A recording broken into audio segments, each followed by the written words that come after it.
पिछले वीडियो में आप सभी ने पद्य खंड के पहले चैप्टर वर्ध वीणा वादनी के जितने भी महत्वपूर्ण ऑब्जेक्टिव क्वेश्चंस बन सकते हैं आपके एग्जामिनेशन में उसको जाना। और अब के इस वीडियो में जो है आप सभी को उत्साह चैप्टर यानी कि गद्य खंड के पहले चैप्टर उत्साह निबंध का जितने भी ऑब्जेक्टिव बन सकते हैं आप सभी के एग्जामिनेशन में वो जानेंगे।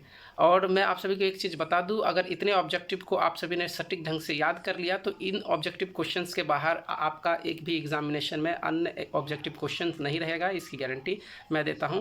तो चलिए इस वीडियो को शुरू करने से पहले एक चीज़ मैं आप सभी को बता दूं, आप सभी को अगर टेलीग्राम ग्रुप में नहीं जुड़े हैं तो ज़रूर जुड़ जाइए। उत्साह निबंध से जितने भी महत्वपूर्ण प्रश्न आप सभी के एग्जामिनेशन में बन सकते हैं उसको मैं लिख लेता हूँ और लिखने के बाद मैं आप सभी को उनका आंसर भी बताऊँगा।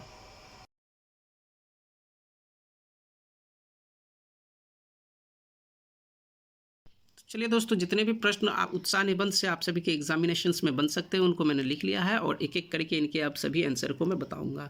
तो पहला प्रश्न जो आपको पूछ सकता है वो उत्साह के रचनाकार कौन है, तो उत्साह के रचनाकार आचार्य रामचंद्र शुक्ल हैं। दूसरा प्रश्न उत्साह निबंध है या कहानी, तो उत्साह एक प्रकार का निबंध है। तीसरा प्रश्न उत्साह ललित निबंध है या विचार प्रधान कहानी है, तो उत्साह एक प्रकार का ललित निबंध है जो आचार्य रामचंद्र शुक्ल के द्वारा लिखा गया है। चौथा प्रश्न आचार्य रामचंद्र शुक्ल का जन्म कब हुआ, तो आचार्य रामचंद्र शुक्ल का जन्म 11 अक्टूबर 1884 ईस्वी को हुआ था। पांचवा प्रश्न आचार्य रामचंद्र शुक्ल का जन्म कहाँ हुआ था, तो इनका जन्म यूपी के बस्ती जिला के अगुना गांव में हुआ था।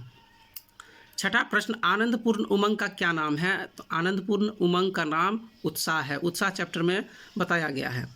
सातवां प्रश्न रामचंद्र शुक्ल की कौन सी रचना आपके पाठ्यक्रम में है, तो सातवां प्रश्न पाठ्यक्रम से रिलेटेड है, तो सातवां प्रश्न का आंसर है उत्साह निबंध जो है आचार्य रामचंद्र शुक्ल की रचना हमारे पाठ्यक्रम में है। आठवां प्रश्न उत्साह दुख वर्ग का भाव है या आनंद वर्ग का, तो उत्साह सदैव आनंद वर्ग का भाव होता है। नवा प्रश्न उत्साह की गिनती अच्छे गुणों में होती है या दोषों में, तो उत्साह की गिनती सदैव अच्छे गुणों में होती है।